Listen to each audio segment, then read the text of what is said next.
To understand why Anthony Albanese is sinking like a stone, more terrible polls today, you just need to look at the National Australia Day ceremony yesterday.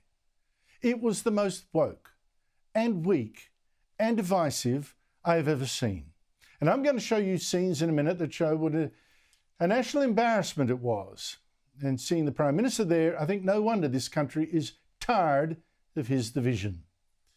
In fact, for Albanese, the whole weekend was a disaster, a woke bin fire. Now, Albanese was already in deep trouble as he drove to this national citizenship and flag-raising ceremony in Canberra yesterday.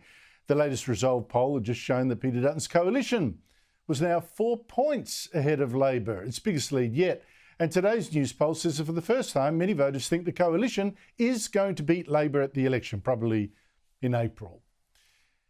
Now, it is true that Australians are worried most about the cost of living, inflation, electricity prices, housing, but there is also rising disgust now with the division we see, the explosion under Anthony Albanese of Jew hatred, of tribalism, of Aboriginal extremism, or this hatred of Australia that we saw in the Invasion Day protests on the weekend. Several statues destroyed, including a Melbourne founder, John Batman, statues to Captain Cook and our fallen soldiers also defaced with painted slogans calling for Australia's destruction. Memorials to fallen police, one of them defaced, and pro-Palestinian extremists joining so-called Invasion Day protests yesterday, calling for an end of both Israel and Australia. One protester even warned whites to watch out. And even worse, one speaker in Melbourne seemed to me to imply violence may be necessary.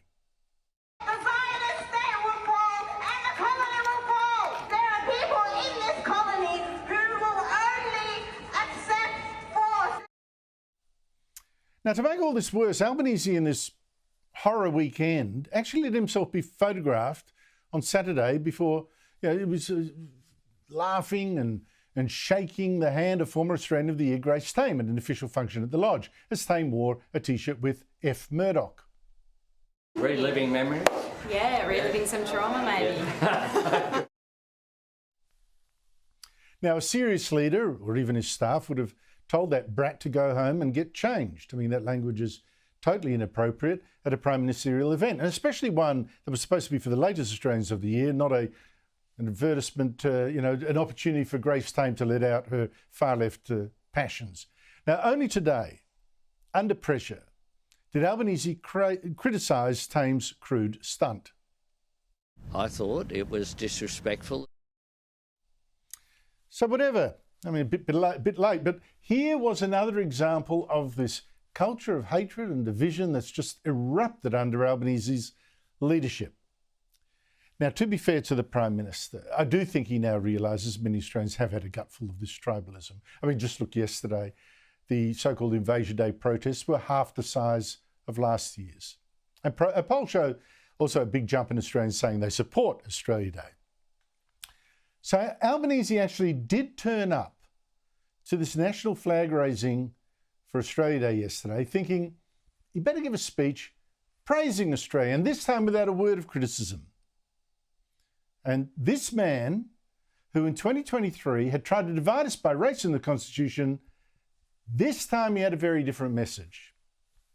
We are all part of a nation built by hope and hard work, aspiration and determination. A democracy where every citizen counts themselves as equal. A society where your character counts for more than your name, where your hard work matters more than where you come from. Good message, but far too late. Whoever organised this ceremony clearly didn't get this new message. The national ceremony actually screamed the exact opposite.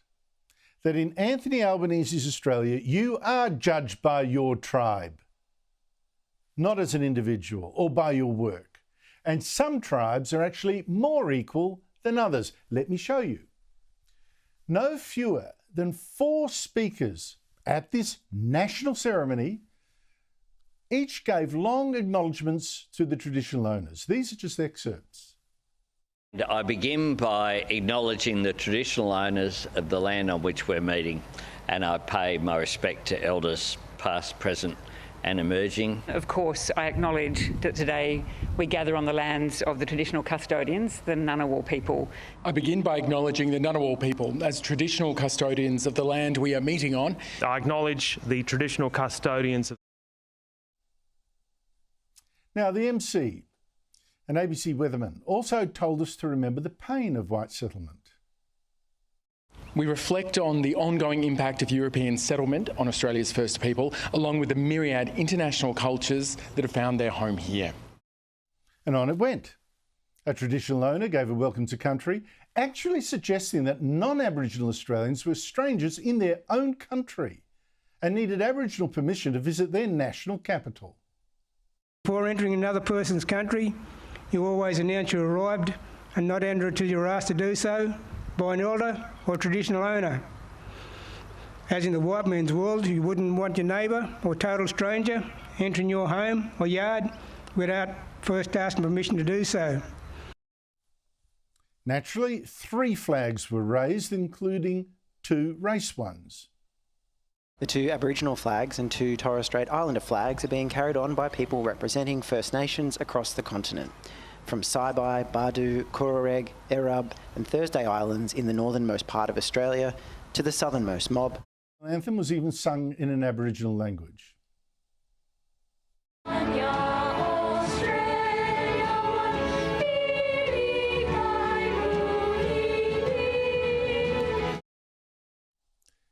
Newly sworn citizens were then given a certificate of official arrival and Aboriginal gifts as well by 3 Aborigines, one of them in a t-shirt saying, "I see deadly people."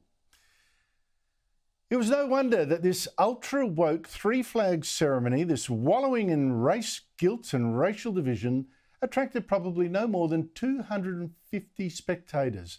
Remember, this was the national flag raising. And most of those people actually had to be there. They were politicians or they diplomats or relatives of the performers. So I could not believe Albanese yesterday actually trying to make opposition leader Peter Dutton seem unpatriotic by not being there himself. National Australia Day events should be attended by both sides of the parliament. They should be bipartisan. So where was this unpatriotic Peter Dutton? Well, as usual, he was at the Australia Day ceremony in his own electorate, a down-to-earth one, back to basics. Now, I don't know how often this government needs to be told before it understands. The age of woke is over. Most Australians now hate the division, the identity politics, the ethnic politics that the left has promoted. And that pathetic Australia Day ceremony yesterday helps to show why, and why Albanese now looks like a one-term leader.